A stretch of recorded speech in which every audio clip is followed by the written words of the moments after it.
उच्च न्यायालय के वकील, दिल्ली उच्च न्यायालय के वकील यशवंत वर्मा, इनके घर में 50 करोड़ की राशि कुछ मिली ऐसी।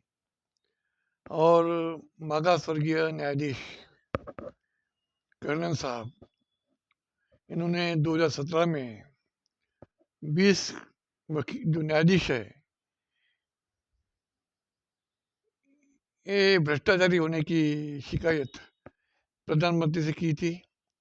वो घटना हमें याद आ गई, हमें इस पर चर्चा करते हैं। चले हम चलते हैं कर्णन की, जो न्यायमूर्ति कर्णन जो मागास्वर्गीय है, इन्होंने जो भ्रष्टाचार की रिपोर्ट जो शिकायत की थी, हम इस पर चर्चा करते हैं। ये समझने से पहले हमें भारत की कानून व्यवस्था को भी हमको समझना होगा। प्राचीन भारत की कानून व्यवस्था, इस पर भी हम चर्चा करेंगे। ब्रह्मा जो ब्रह्मा है, जो ब्राह्मण जो धर्म है, उन्होंने जो ब्रह्मा का सृष्टि निर्माता कहा है, उनकी कन्या सरस्वती इसे संभोग क्रिया कर उसे अपनी पत्नी बनाया और उससे जो संतान प्राप्ति हुई वो ऋषि मनु था। अब उसने मनुस्मृति, इस ब्राह्मण न्याय संहिता की रचना की। और मनुस्मृति का जो ब्राह्मण न्याय संहिता है, इस यहाँ जो लिखा गया है अध्याय 1 और श्लोक 2122 में,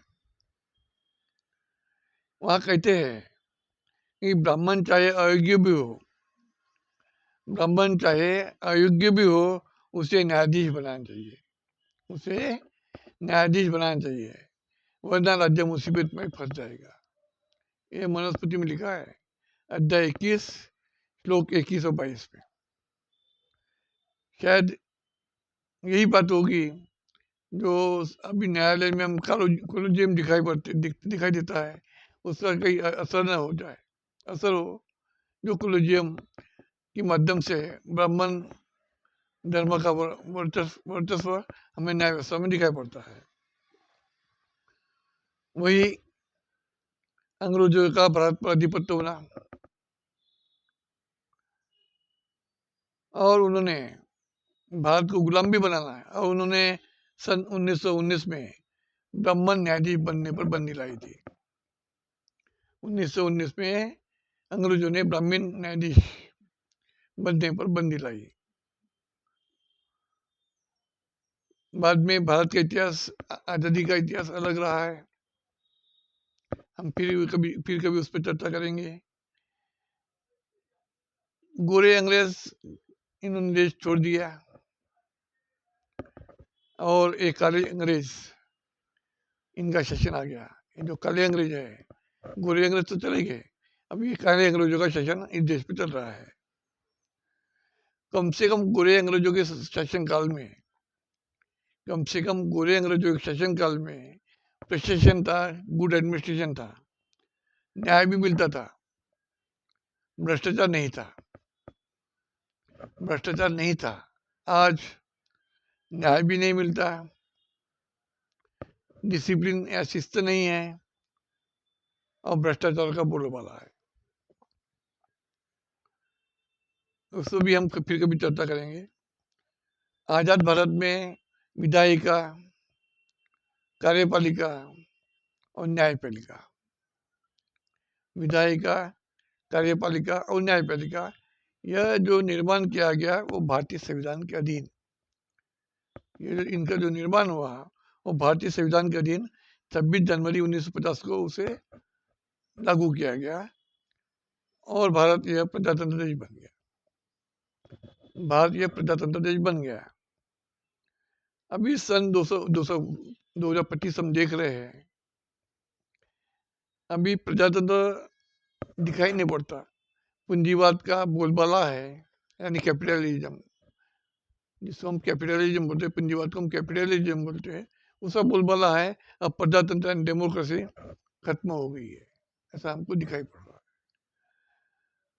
और जब प्रजातंत्र भारत था तब सरन्यायाधीश, तत्कालीन सरन्यायाधीश रंजन गोगोई, इन पर बलात्कार का आरोप भी लगा था। उन पर क्या सुनवाई हुई पता ही नहीं, और बरी हो गए। रंजन गोगोई सरन्यायाधीश, उस पर बलात्कार का आरोप लगा था, क्या सुनवाई हुई पता नहीं, अता पता नहीं है, और बरी भी हो गए, और संसद में जाके, राज्यसभा में जाकर और सांसद भी बन गए।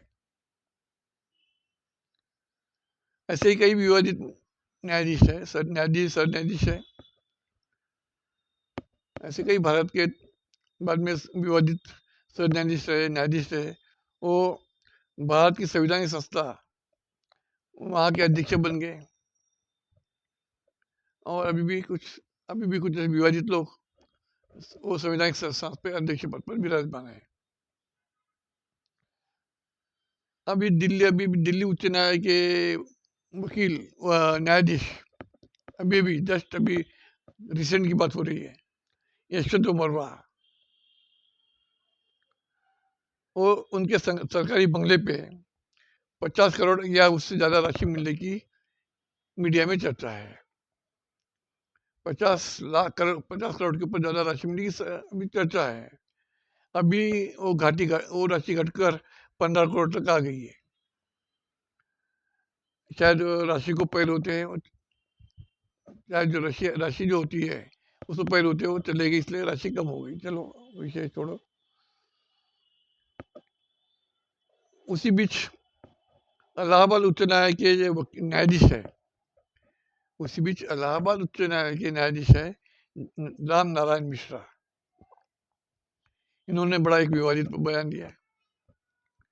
उन्होंने एक बड़ा विवादित बयान दिया कि बच्ची के स्तन को दबाना, बच्ची के स्तन को दबाना, उसके पैजामा का नाड़ा को खोलना, बच्ची के पैजामा का नाड़ा खोलना, उसके गुप्त पार को छूना, पुल के नीचे ले जाना, ये बलात्कार करना, बलात्कार का प्रयास या अपराध श्रेणी में नहीं आता। ये बातें इलाहाबाद उच्च न्यायालय के न्यायाधीश राम नारायण मिश्रा ने कहा है। अभी उनकी डेफिनेशन देखो, बलात्कार की सुप्रीम कोर्ट ने इसके पहले बलात्कार की डेफिनेशन किया है। अभी वो सुप्रीम कोर्ट की भी बलात्कार डेफिनेशन उन्होंने ओवरटेक कर डाला। अभी नई डेफिनेशन जिसने किया, ये करने पर तुम बलात्कार नहीं होंगे, ये बलात्कार की श्रेणी में नहीं आता, बलात्कार प्रयास की श्रेणी में नहीं आता। तो शायद यही प्रयास जो रामनारायण मिश्रा है, इनकी पत्नी के साथ अगर किया जाए या बच्ची के साथ में किया जाए, तो ये भी प्रश्नार्थक, हमको प्रश्नार्थक ये कहना होगा। उसी बीच ये मनु ब्राह्मण की संहिता का, ये जो उन्होंने जो निर्णय दिया है, मनु ब्राह्मण संहिता का है, प्रभाव दिखाई पड़ रहा है।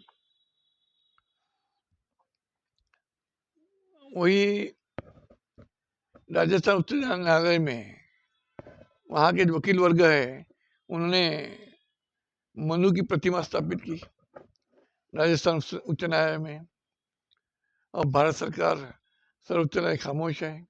क्या बात है, मनु का राज चल रहा है। ये मायने रखता है कि मनु की प्रतिमा राजस्थान उच्च न्यायालय के सामने खड़ी है। सर्वोच्च न्यायालय ने कुछ नहीं किया उठाने के लिए, वो या तोड़ने के लिए कुछ प्रयास नहीं किया। सरकार भी खामोश है। इसको क्या कहे, मनु का राज चल रहा है। बुद्ध का एक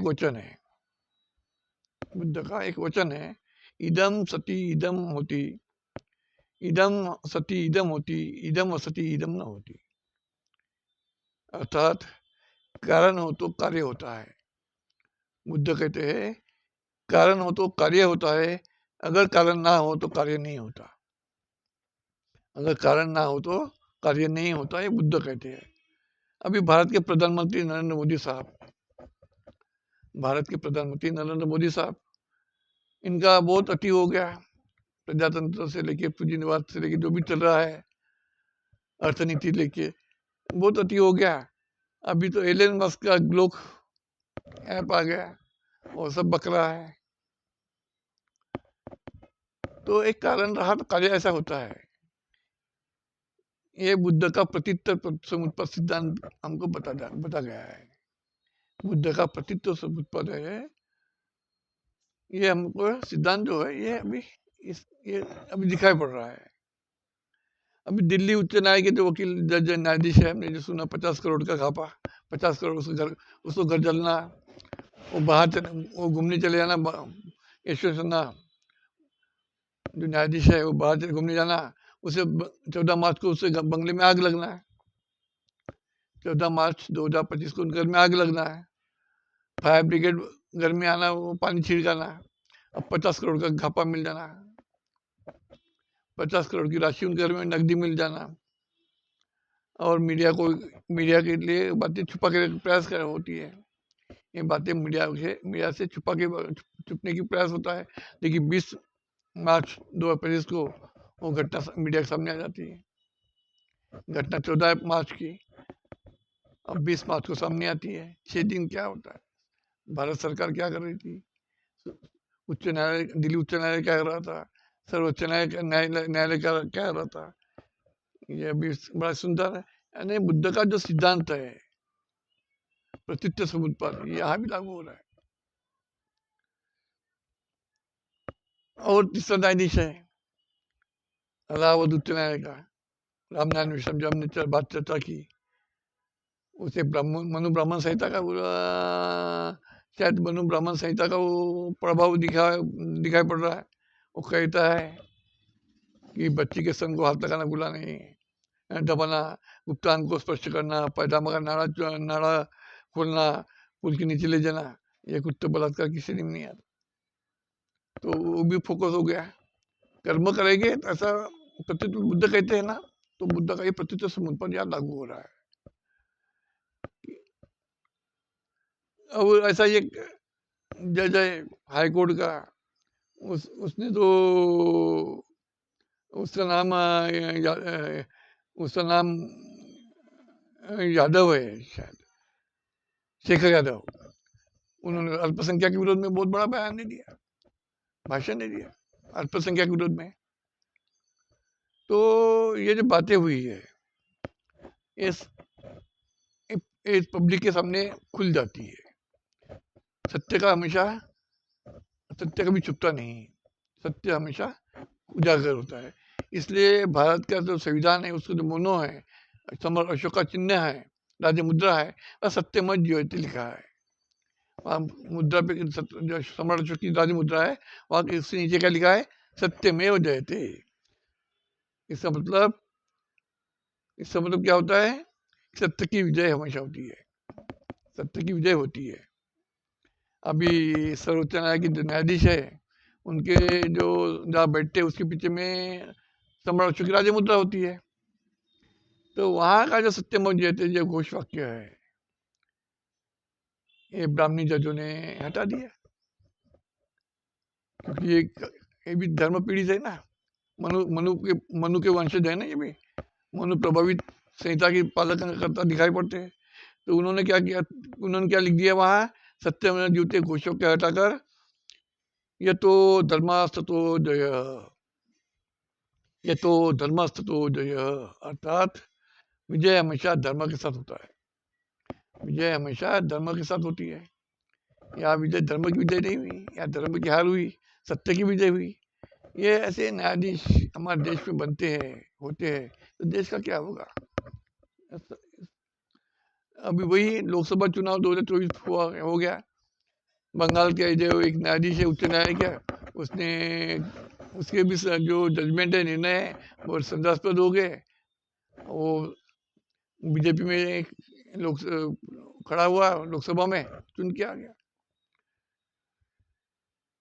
हमारे जो न्यायाधीश है न्यायाधीश रंजन गोगोई, और सांसद बन गए। अभी आगे भी इनका जो गोगोई का आगे हम चर्चा करेंगे। तो ये चीजें हो रही है। अगर ये अभी ये जो बातें दिखाई पड़ रही है, ये हमारे लिए बड़ा चिंता का विषय है। तो ये जो जज है इनके वैचारिक अवकाश हमको दिखाई पड़ रही कि इनके वैचारिक अवकाश धर्मनिरपेक्ष सेक्युलर विचारों के तो ही है, और संविधान के कितना मानते हैं या मनुस्मृति को कितना मानते हैं, अब ये संविधान का संशोधन का विषय है। अतः ये जो न्यायाधीश का जो जजमेंट्स है इनकी भी समीक्षा होना जरूरी है। ये तमाम न्यायाधीश जो निर्णय देते हैं इनकी समीक्षा, इनकी न्यायाधीश जो निर्णय देते हैं, जजमेंट देते हैं, उसकी समीक्षा होना चाहिए। और इनकी जो संपत्ति है, उन्होंने पहली संपत्ति कितनी है, उस फैमिली की संपत्ति कितनी है, बाद में संपत्ति कितनी हुई, रिटायरमेंट हर साल में उनकी संपत्ति का ब्यौरा आना चाहिए। और उनका जो न्यायिक आयोग, न्यायिक जो है उनका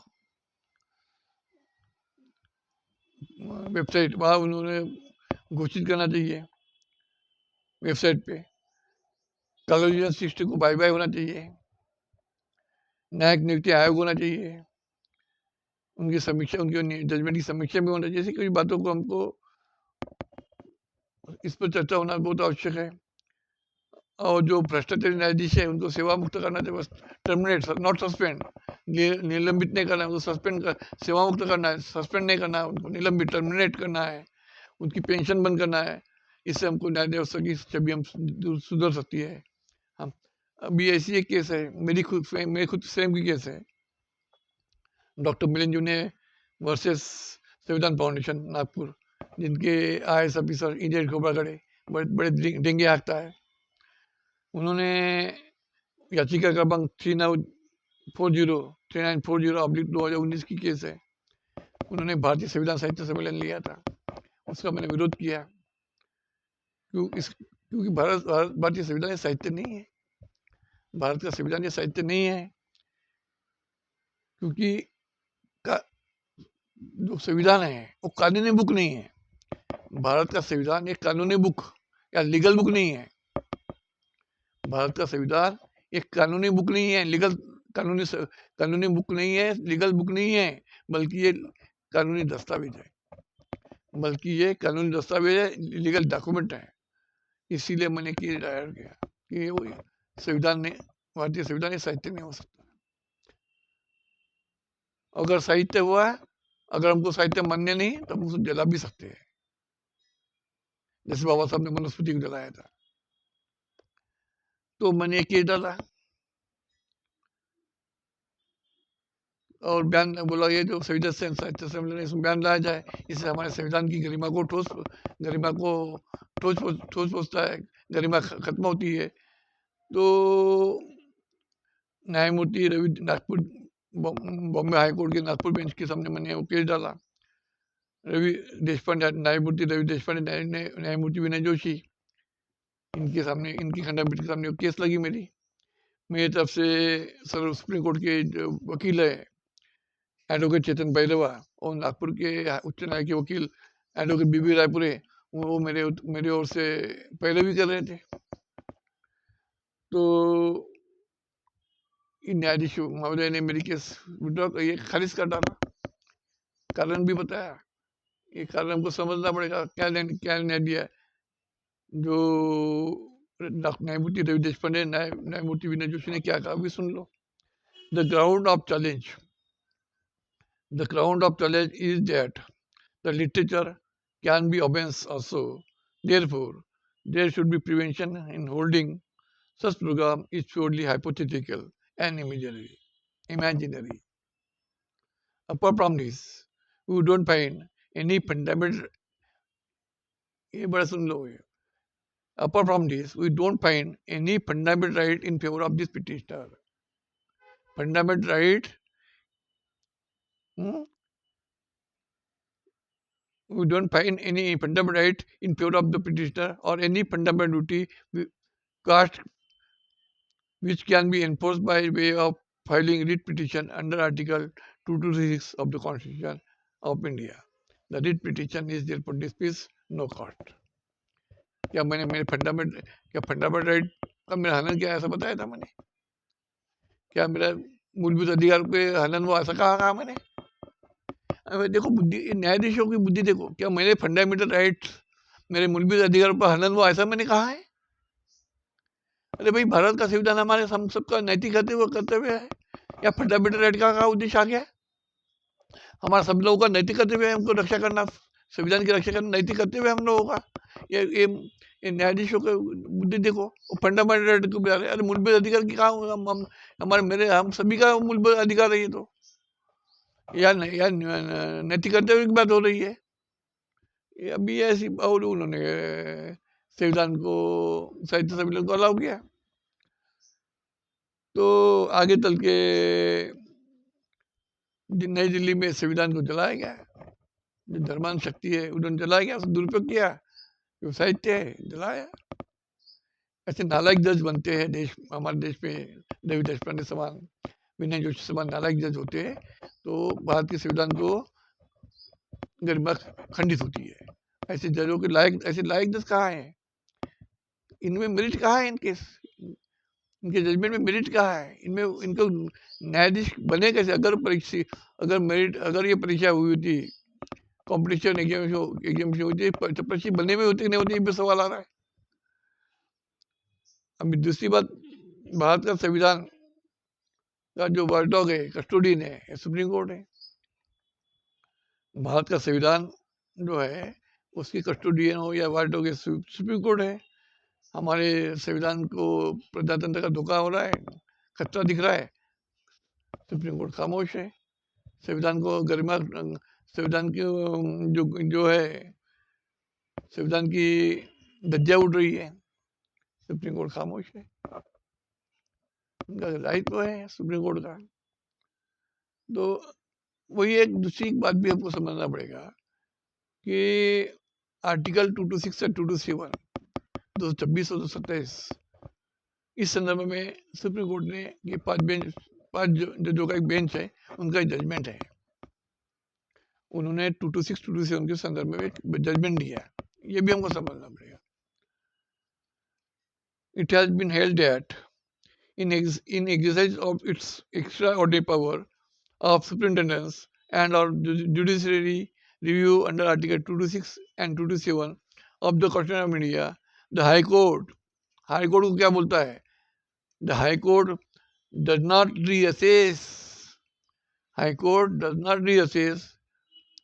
or reanalyze the evidence and materials on record. The writ jurisdiction of the High Court cannot be converted into an alternative appellant forum just because there is no other provision of appeal in the eye of law. क्या उच्च न्यायालय ये सर्वोच्च न्यायालय के इस appeal, ये जो जजमेंट का पालन करते दिखाई पड़ता है? अपने अधिकारों को दुरुपयोग नहीं कर रहा है सुप्रीम कोर्ट, हाई कोर्ट। अभी मद्रास हाई, एक बहुत बड़ा संदर्भ अभी इम्पोर्टेंट संदर्भ समझना पड़ेगा। मद्रास उच्च न्यायालय के न्यायाधीश CS कर्णन, मद्रास हाईकोर्ट के न्यायाधीश CS कर्णन, इन्होंने न्याय व्यवस्था में 20 भ्रष्टाचारी जज है ये शिकायत प्रधानमंत्री को किया था 2017 में। न्यायमूर्ति CS कर्णन, और न्यायमूर्ति CS कर्णन कौन थे? एक बड़े ईमानदार और अनुसूचित जाति के जज थे, रिटायर्ड हो गए अभी। तो वो मद्रास हाईकोर्ट में थे और वो बड़े ईमानदार और अनुसूचित जाति के जज थे। उनको जो भ्रष्टाचार दिखा तो उन्होंने शिकायत, 20 लोगों की शिकायत उन्होंने बताया कि प्रधानमंत्री ने कहा कि ये 20 लोग सस्पेंड है, करप्ट है। तो प्रधानमंत्री साहब मोदी साहब ने वो शिकायत सुप्रीम कोर्ट को करवलगर कर दी। फिर सुप्रीम कोर्ट ने क्या किया? सुप्रीम कोर्ट और जस्टिस कर्णन, इनमें युद्ध संघर्ष हो गया, वैचारिक युद्ध संघर्ष शुरू हो गया और उनकी बदली कलकत्ता हाईकोर्ट में कर दिया। और उनको शोकॉज नोटिस, ये तो खड़े रहो, हमारे कोर्ट के सामने आ जाओ, तो शुरू हो गया। इन्होंने कर्णन ने संघर्ष किया और तो कर्णन साहब ने भी एक जजमेंट दिया, ये सुन लो। कर्णन साहब ने क्या जजमेंट दिया? वो किसके विरोध में जजमेंट दिया? सुप्रीम कोर्ट के सर न्यायाधीश Khehar JS Khehar, supreme court के सर न्यायाधीश JS केयर और अन्य अन्य 7 न्यायाधीश दीपक मिश्रा, J चन्मेश्वर, रंजन गोगोई, रंजन गोगोई, मदान, V लोकुर, पिनाकी चंद्रा घोष, कुरियन जोसेफ, इनके विरोध में क्या जजमेंट दिया? कर्नल साहब ने क्या जजमेंट दिया?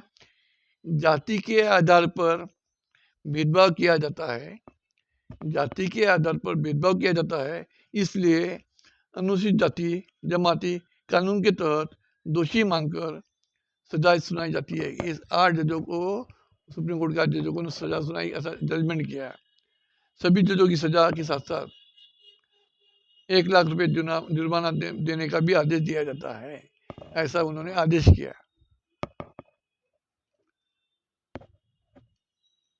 अभी उन्होंने क्या, फिर ये 7 जजों ने क्या किया?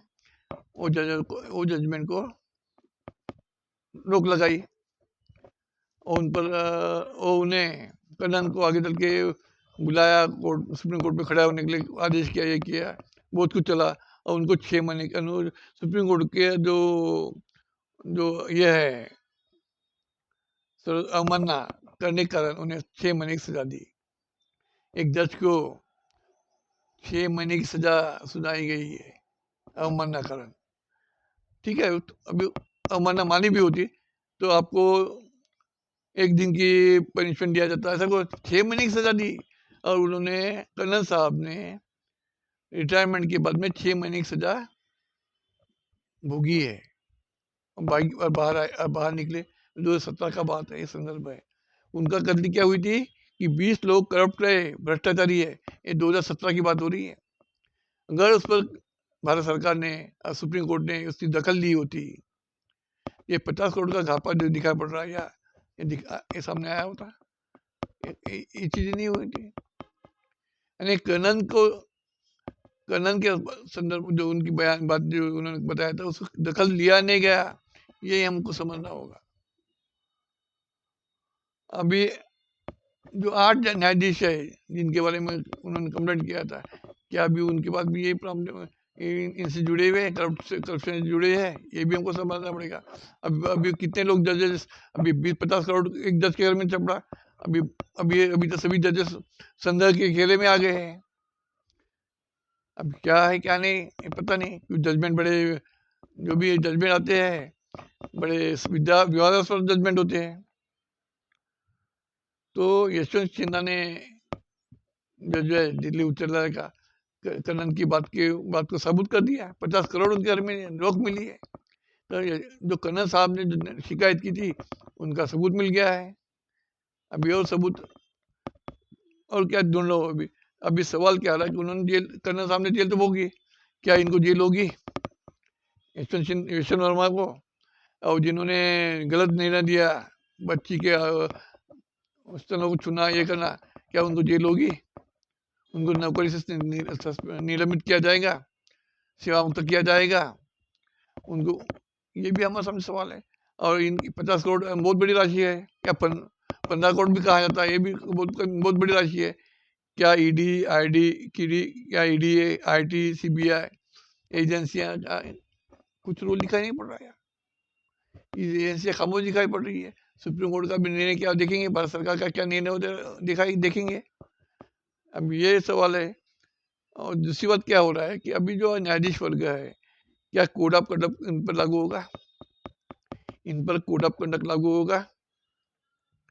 इनकी नियुक्ति श्रमिक नियुक्ति आयोग मार्फत, श्रमिक नियुक्ति आयोग, इनकी जो नियुक्ति होना है न्यायाधीशों की, वो न्यायिक नियुक्ति आयोग सदस्य कोई संविधान संस्था द्वारा इनकी नियुक्ति होगी। इनकी जो जजमेंट बहुत विवादास्पद आते हैं, क्या इसकी समीक्षा के लिए समीक्षा आयोग का गठन होगा या उनकी समीक्षा की जाएगी? ऐसे बहुत सारे प्रश्न खड़े हुए हैं। न्याय व्यवस्था की मलिनता हुई है। हमारी न्याय व्यवस्था को सुधारना हो तो ऐसे कुछ विचारों पर, ऐसे कुछ बिंदुओं पर विचार करना होगा सरकार को भी और सुप्रीम कोर्ट को भी। इसी के साथ मैं शब्दों को विराम देता हूँ। नए मुद्दा है। जय भीम, जय भीम, जय भीम।